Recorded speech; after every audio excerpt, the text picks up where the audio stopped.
Please stand.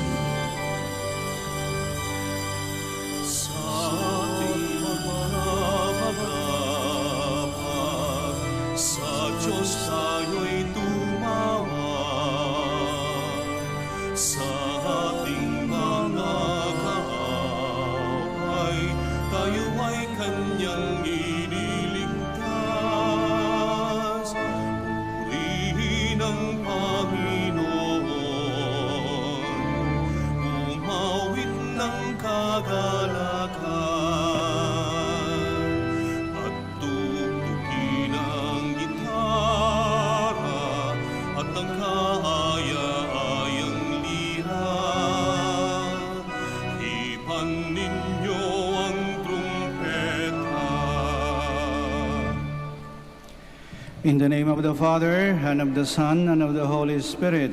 Amen. The grace of our Lord Jesus Christ, and the love of God, and the communion of the Holy Spirit be with you all. And with your spirit. Good morning, and welcome to the Shrine and Minor Basilica of Our Lady of the Rosary of Manaoag. As we prepare ourselves to celebrate these sacred mysteries, we call to mind our sins, and we ask God's mercy and forgiveness.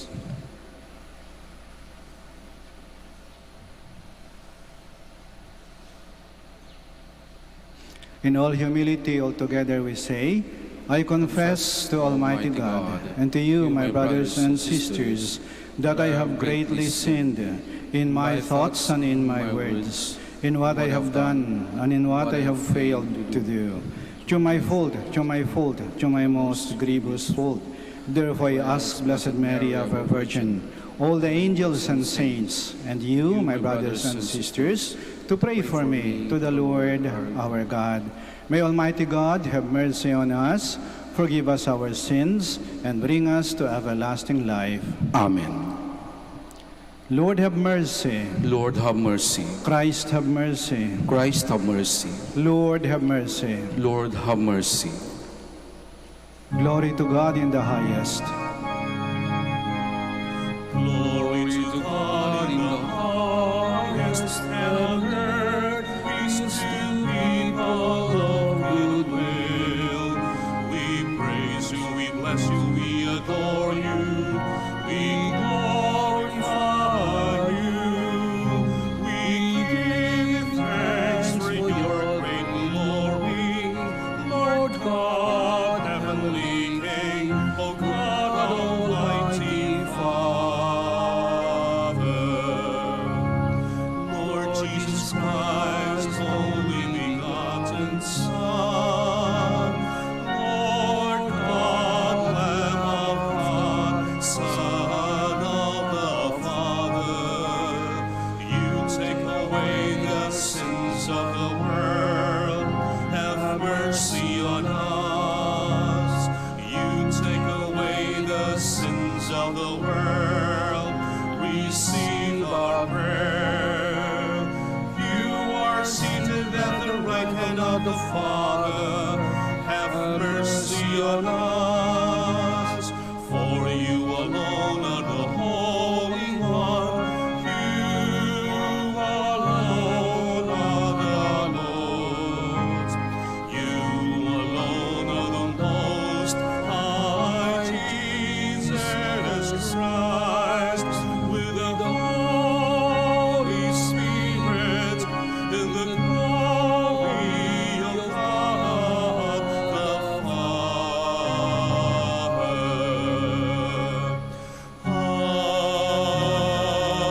Amen. Let us pray. Almighty ever-living God, direct our actions according to your good pleasure, that in the name of your beloved Son, we may abound in good works, through our Lord Jesus Christ, your Son, who lives and reigns with you in the unity of the Holy Spirit, one God, forever and ever. Amen. Please be seated.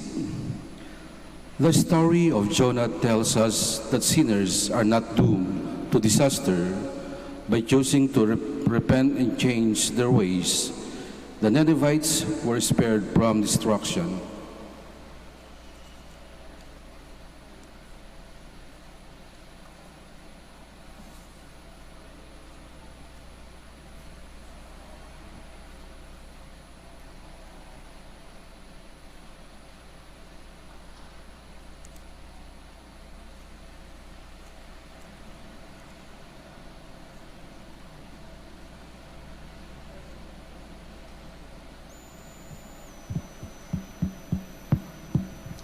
A reading from the book of the prophet Jonah. The word of the Lord came to Jonah, saying, "Set out for the great city of Nineveh, and announce to it the message that I will tell you." So Jonah made ready and went to Nineveh, according to the Lord's bidding. Now Nineveh was an enormously large city. It took 3 days to go through it. Jonah began his journey through the city and had gone but a single day's walk, announcing, 40 days more and Nineveh shall be destroyed. When the people of Nineveh believed God, they proclaimed a fast. All of them, great and small, put on sackcloth. When God saw by their actions how they turned from their evil way, he repented of the evil that he had threatened to do to them. He did not carry it out. The word of the Lord. Thanks be to God.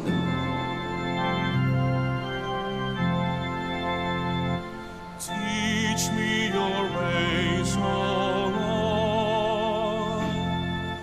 Teach me your ways, O Lord. Your ways, O Lord, make known to me. Teach me your paths. Guide me in your truth and teach me, for you are God, my Savior. Teach me your ways, O Lord. Remember that your compassion, O Lord, and your love are from of old. In your kindness remember me, because of your goodness, O Lord. Teach me your ways, O Lord. Good and upright is the Lord. Thus he shows sinners the way. He guides the humble to justice and teaches the humble his way. Teach me your ways, O Lord. Because time is short and this world is passing away, Paul tells us not to set our hearts on this world, but to live according to the values of the kingdom. A reading from the first letter of St. Paul to the Corinthians. I tell you, brothers and sisters, the time is running out. From now on, let those having wives act as not having them, those weeping as not weeping, those rejoicing as not rejoicing, those buying as not owning, those using the world as not using it fully.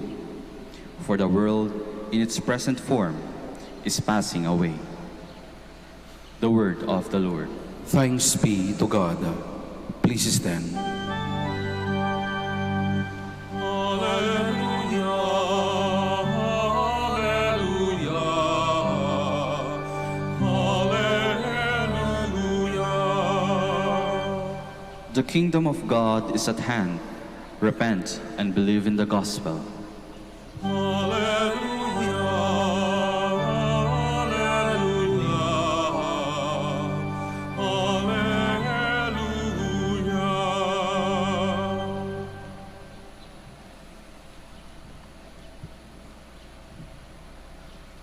The Lord be with you. And with your spirit.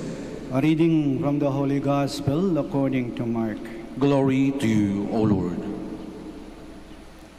After John had been arrested, Jesus came to Galilee proclaiming the gospel of God. This is the time of fulfillment. The kingdom of God is at hand. Repent and believe in the gospel.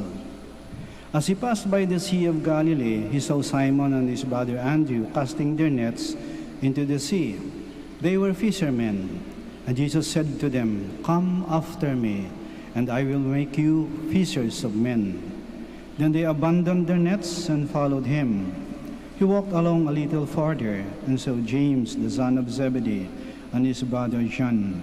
They too were in a boat mending their nets. Then he called them. So they left their father Zebedee in the boat along with the hired men and followed Jesus. The Gospel of the Lord. Praise to you, Lord Jesus Christ. Please be seated. Halikayo, sumunod kayo sa akin at gagawin ko kayong mangingisda ng mga tao. Ito ang paanyaya ni Jesus. Hindi lang para sa kanyang mga alagad, pero ito'y para sa ating lahat.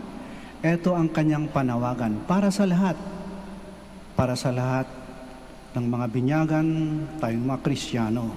Tinatawag na tayo na makipagtulungan sa Kanya sa pagpapahayag ng mabuting balita upang ipakilala ang Diyos, upang ang Diyos ay mahalin at ang mga tao ay magsisi sa kanilang kasalanan, magbago at makapasok sa kaharian ng Diyos. At sinabi niya, halik kayo, sumunod kayo sa akin. Manghuhuli tayo, mangingisda tayo ng mga tao para sa kaharian ng Diyos. Ang ginamit niyang larawan ay pangingisda. Si Jesus, anak ni San Jose, karpentero. Si San Jose magaling, mahusay na karpentero. At si Jesus lumaki, aral sa kanyang ama. Nakita niya ang ginagawa ng kanyang ama. At maring tumulong siya, kaya siya rin ay magaling na karpentero. Pero bakit niya sinabing halik kayo? Sumunod kayo sa akin, maging karpentero tayo. Itatayo natin ng kaharian ng Diyos. Hindi, ang sabi niya ay halik kayo, sumunod kayo sa akin. Mangingisda tayo ng mga tao. Bakit? Kasi may nakita si Jesus na may mga katangian ang mga mangingisda na dapat tularan ng mga sumusunod sa Kanya. Una, ang mangingisda ay matapang, matibay ang loob, hindi natatakot sa malalaking alon, hindi natatakot sa madilim na gabi, hindi natatakot na mawala sa gitna ng malawak na karagatan, hindi natatakot sa problema, hindi natatakot sa mga pagsubok, hindi natatakot sa mga mabibigat at mahirap na mga pinagdadaanan. Hindi natatakot sa sakit o kahit sa virus. Pero matapang siya, pero nag-iingat. He's brave but not reckless. Kaya yung mangingisda, kapag alam niyang may malakas na bagyong darating, hindi yan pupunta sa laot eh. Hindi natataya yung buhay niya. Alam niya kung saan siya hihinto. Alam niya ang kanyang hangganan. Brave but not reckless. Matapang pero nag-iingat. Tulad din natin, sarap ng sakit, sarap ng pandemyang to, matapang, hindi tayo natatakot pero nag-iingat tayo. Nag-iingat tayo, kaya sinusunod natin ang mga patakaran. Matapang pero nag-iingat. Pangalawa, ang mangingisda, matiyaga. Marunong maghintay. Hindi nagmamadali. Hindi marunong sumuko. Kahit sa simula, parang wala siyang huli. Napakailap ng mga isda. Hindi sa hinto. Hindi sa titigil. Maghihintay siya ng buong tiyaga. May mga pangyayari nga na yung mangingisda, buong magdamag, buong araw, wala silang huli. Nung pauwi na, nakasalubong nila ang maraming kawan ng mga isda at nakahuli sila ng marami. Kasi naging matiyaga eh. At ganoon din tayong mga Kristiyano. Matiyaga, marunong maghintay. Kasi kung talagang para sa atin, ibibigay ng Diyos sa tamang panahon. Matiyaga, ngunit hindi makulit. Marunong maghintay. Kasi kung para sa iyo, ibibigay yan ng Diyos sa iyo sa tamang panahon, hindi sa panahon mo, but in God's time, sa panahon ng Diyos. Maging matiyaga ka lang. Kahit sa simula, para nakita mo, parang wala naman nangyari sa paghihirap ko. Wala nang bunga itong pagsisikap ko. Maging matiyaga ka lang. Huwag kang himinto, huwag kang susuko. Darating ang tamang panahon na aanihin mo ang mga bunga ng iyong pagsisikap at mga paghihirap. Matiyaga, hindi makulit. Pangatlo, ang mangingisda, matibay ang pananampalataya. Matibay ang pananampalataya. Kaya karamihan sa mangingisda, pag nasa gitna yan ng laot, nakatingin yan sa taas parang nagdadasal. Titinan niyo yung mga bituin. Kasi yung nagbibigay ng direksyon sa kanila Para bang sinasabi nilang, ako'y naniniwala na may mas makapangyarihan kaysa sa akin. At alam niya kung ano ang para sa akin. Pananampalataya. Alam niya kung ano ang para sa akin. Basta magtiwala lang ako. Ang mga alagad, nagtiwala kay Jesus. Di ba sabi ko kanina, si Jesus, karpentero. Tapos tinawag niya ang mga veterano mangingisda, halik kayo, sumunod kayo sa akin. Mangingisda tayo. Aba,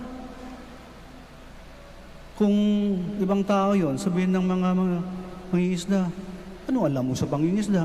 Karpentero ka Pero hindi. May tiwala sila kay Jesus. Nananalig sila kay Jesus. May pananampalataya sila kay Jesus. At yan ang mahalaga. Kasi kapag may pananampalataya tayo, alam natin na kahit gaano kadilim ang gabi, darating din ang liwanag ng bukang liwayway. Kahit gaano katindi ang bagyo, lilipas din ito. Gagaling din tayo sa ating mga sakit. Mawala din yung pandemyang to. Makakaahon din tayo. Huwag ka lang mawalan ng pananampalataya. May Diyos sa mundong ito at alam niya ang kanyang ginagawa. Kaya yung tatlong mahalagang bagay kung bakit sinabi ni Jesus, halika kayo, gagawin ko kayong mga mangingisda ng mga tao. Sapagkat ang mangingisda, matapang, pero nag-iingat, matiyaga, at hindi makulit. May pananampalataya at hindi nagdududa. Hilingin natin sa ating Panginoon at sa ating mahal na Ina. Panginoon, mahal na Ina, tulungan mo po kami. Turuan mo po kami na maging masunuring mga mangingisda. Nang sa ganon, magkaroon ng kabuluhan, magkaroon ng kahulugan ang aming buhay habang kami ay naglalayag at nagsasagwan dito sa maalon at madilim na karagatan ng buhay. Sitayo po tayo. Ipahayag natin ang ating pananampalataya. I believe in one God, the Father Almighty, maker of heaven and earth, of all things visible and invisible. I believe in one Lord Jesus Christ, the only begotten Son of God, born of the Father before all ages, God from God, light from light, true God from true God, begotten, not made, consubstantial with the Father. Through Him all things were made. For us men and for our salvation, He came down from heaven, and by the Holy Spirit was incarnate of the Virgin Mary, and became man. For our sake He was crucified under Pontius Pilate. He suffered death and was buried, and rose again on the third day in accordance with the Scriptures. He ascended into heaven, and is seated at the right hand of the Father. He will come again in glory to judge the living and the dead, and His kingdom will have no end. I believe in the Holy Spirit, the Lord, the giver of life, who proceeds from the Father and the Son, who with the Father and the Son is adored and glorified, who has spoken to the prophets. I believe in one holy, Catholic, and Apostolic Church. I confess one baptism for the forgiveness of sins, and I look forward to the resurrection of the dead and the life of the world to come. Amen. As we celebrate today National Bible Sunday, let us pray that we may draw inspiration and strength from the Word of God and do our part to proclaim the Word to others we pray. And our response is, Lord, build us up in your word. Lord, build us up by your word. May the Spirit continue to raise up in the church prophets like Moses, who fearlessly and persistently proclaim the word of God, we pray. Lord, build us up by your word. May the Pope, the bishops, the priests, and all those entrusted with the proclamation of the good news be attentive hearers of the word, believe what they preach, and live what they believe. We pray. Lord, build us up by your word. May men and women, religious and those called to remain unmarried for the sake of the kingdom of God, express their heart and divided love of God by opening their hearts to people in need. We pray. Lord, build us up by your word. May the Episcopal Commission of Biblical Apostolate and other organizations which promote the Word of God competently and effectively perform all the tasks entrusted to them. We pray. Lord, build us up by your word. May we Filipinos commit ourselves as a people to read, study, pray, live, share, and celebrate God's Word, thus opening hearts to its power for national transformation. We pray. Lord, build us up by your word. Let us pray for the urgent concerns of our community and our personal intentions.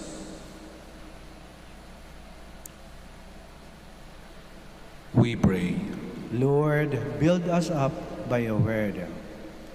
Father, hear our prayers. Let your word and the Eucharist be our strength and our delight as we make our pilgrimage to your kingdom. We ask this through Christ our Lord. Amen. Please be seated.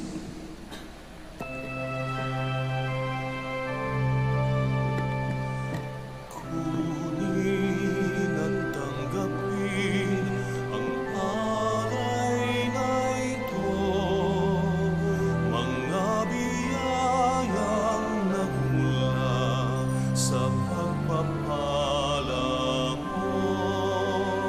Tanda ng bawat pusong pagkatinibig mo, ngayon'y nananalig, nagmamahal sa'yo.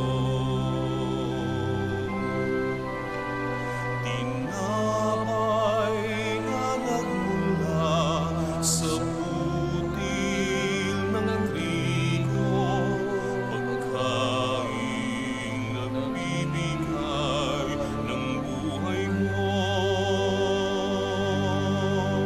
At alak na nagmula sa isang tangkay na ubas, inuming nagbibigay lakas. Please stand.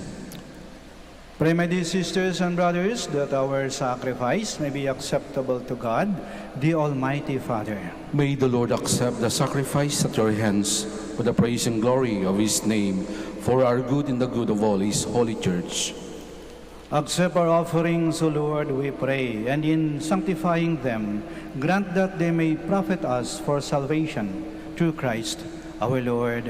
Amen. The Lord be with you. And with your spirit, Lift up your hearts. we lift them up to the Lord. Let us give thanks to the Lord our God. It is right and just, It is truly right and just, our duty and our salvation, always and everywhere to give you thanks, Lord Holy Father, Almighty and eternal God.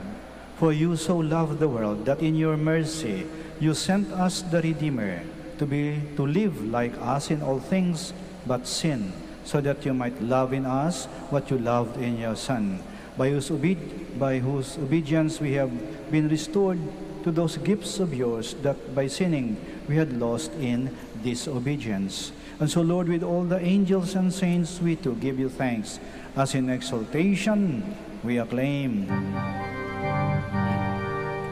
Holy, holy, holy, Lord God of hosts, heaven and earth are full of your glory.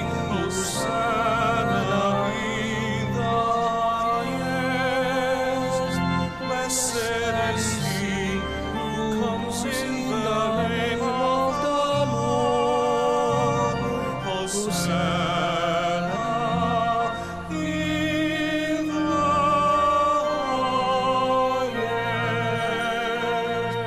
highest. Please all kneel. You are indeed holy, O Lord, the fount of all holiness.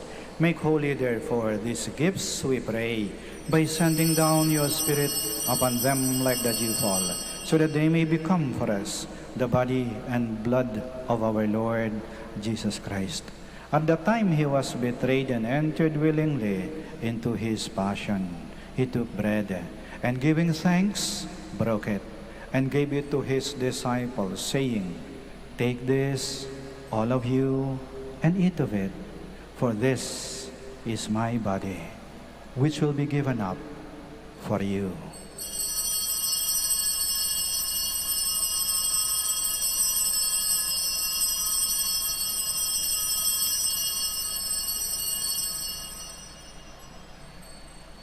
In a similar way, when supper was ended, he took the chalice, and once more giving thanks, he gave it to his disciples, saying, "Take this, all of you, and drink from it, for this is the chalice of my blood, the blood of the new and eternal covenant, which will be poured out for you and for many for the forgiveness of sins. Do this in memory of me."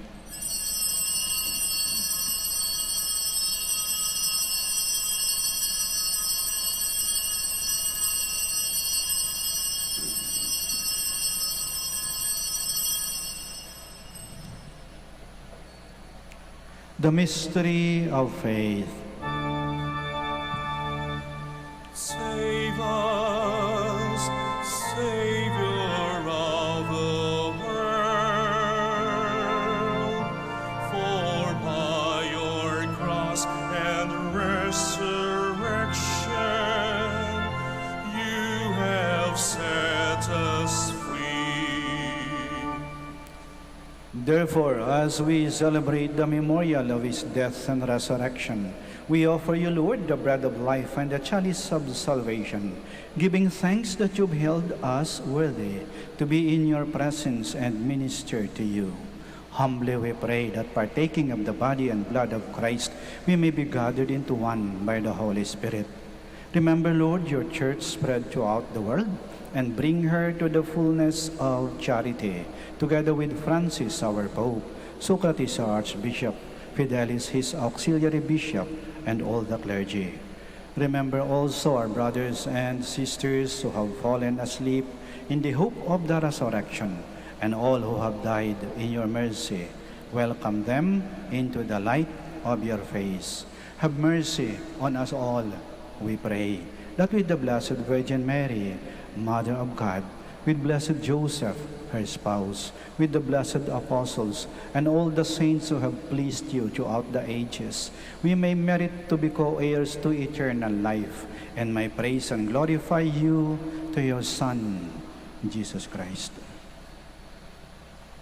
Through him, and with him, and in him, O God, Almighty Father, in the unity of the Holy Spirit, all glory and honor is yours, forever and ever. Amen, amen, amen. Please stand. Now, in loving confidence, we pray to our Father in the words Christ taught us.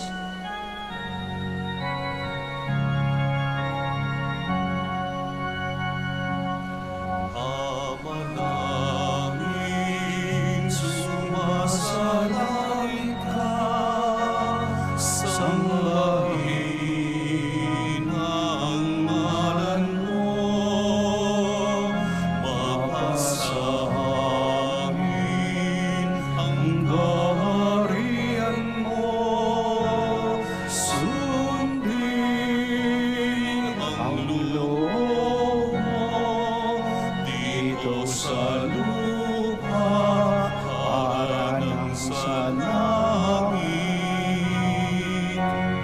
Bigyan mo kami ngayon ng aming kakanin sa araw-araw.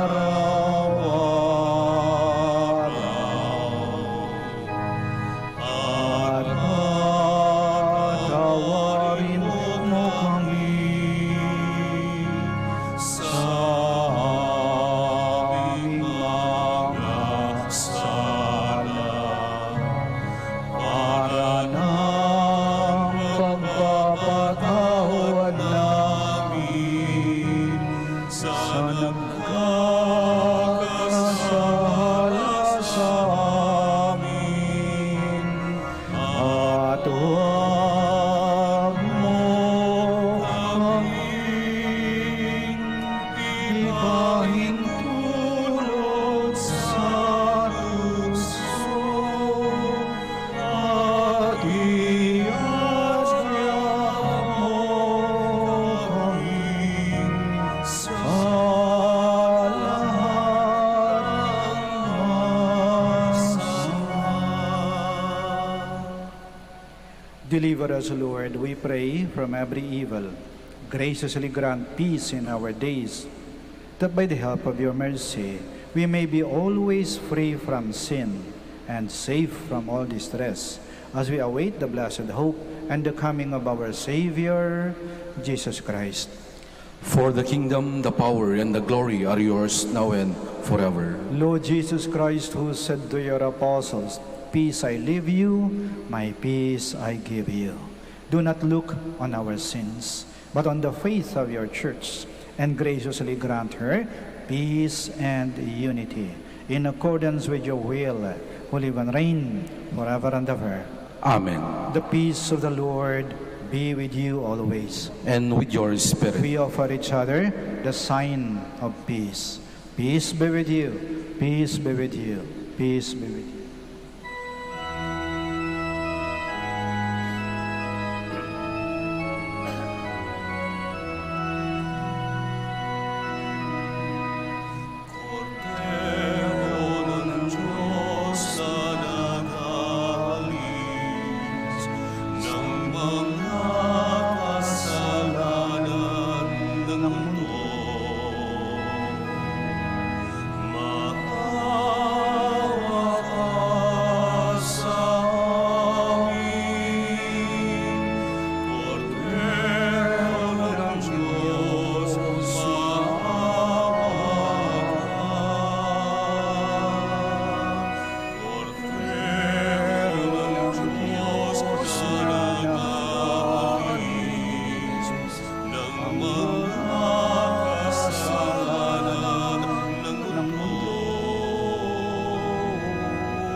Please all kneel.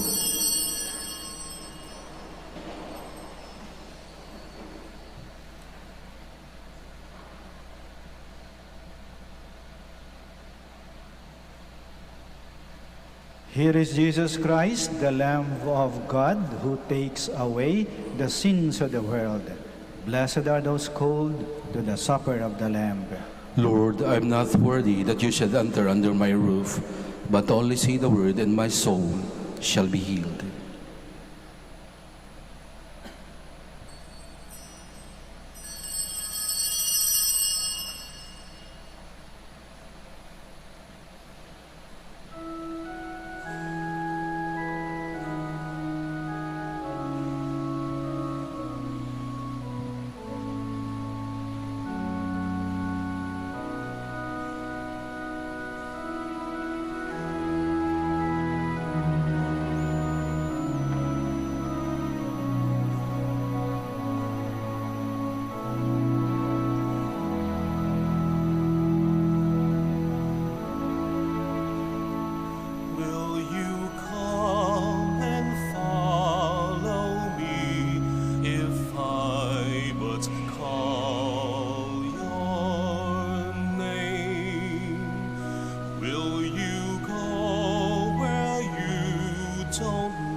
free and never be the same.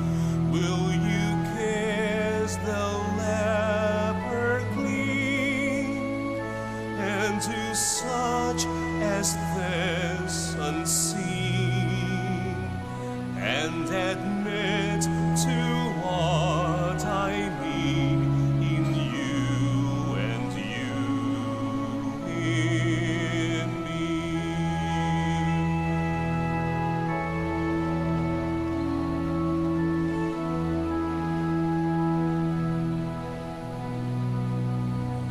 Will you love the you hide if I but call your name? Will you quell the fear inside and never be the same? Will you use the faith you found to reshape the world around, through my sight and touch and sound, in you and you in me?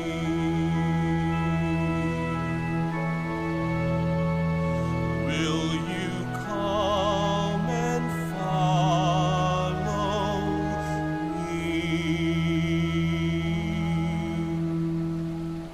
Please stand.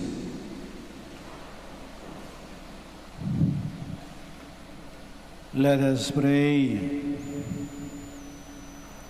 Grant, we pray, Almighty God, that receiving the grace by which you bring us to a new life, we may always glory in your gift through Christ our Lord. Amen. Maraming salamat po sa inyong pakikiisa sa banal na misa at sa pagdalaw sa ating mahal na ina, ang Birhen ng Rosaryo ng Manaoag. Naway pakinggan ng Panginoon at ng ating mahal na ina ang ating mga panalangin. Mag-ingat po kayo lagi. At naway lagi kayong pagpalain ng ating Panginoon at ng ating mahal na ina. Hanggang sa muli po. The Lord be with you. And with your spirit. May Almighty God bless you, the Father, the Son, and the Holy Spirit. Amen. Our celebration of the Mass is ended. Go to love and to serve the Lord. Thanks be to God. Prayer for the blessing of the sick. God, our Almighty Father, by your blessing, you give us strength and support in our sickness. Turn with kindness toward our sick brothers and sisters. Free them from all sickness and restore them to good health. Through the intercession of Our Lady of the Rosary of Manaoag. We ask this through Christ our Lord. Amen. Prayer for the blessing of religious articles.